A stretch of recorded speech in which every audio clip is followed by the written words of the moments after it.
Welcome to this Windows and Computer channel, and of course we're at the beginning of a new month, and we are October 2nd.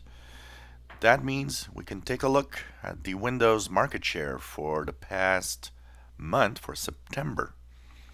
So what are the numbers according to StatCounter Global Stats? There's of course another market share for Windows that watches numbers that apparently are different, but it's probably somewhere in the middle from both. What do we have here is that Windows 10, according to StatCounter, is almost 50% of Windows now. This is a big jump because the numbers last month for August were 48.18%. Now we're at 49.98%. This is a huge jump in market share. Then we have the Windows 7 numbers from 3865 to go down to 3731. So Windows 7 still going lower and lower. Windows 8.1 and Windows 8 I would put together are about 9.5% right now.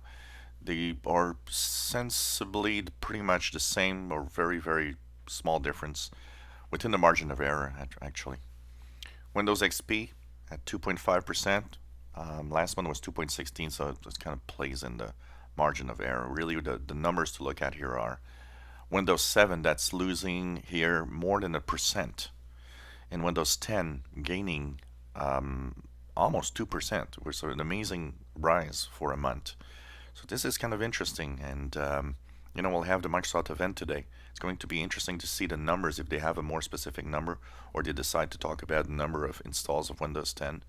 But quite interesting to see, and next month will probably be over 50% in Windows 10 market share, which is making probably Microsoft very, very happy. So these were the numbers for September.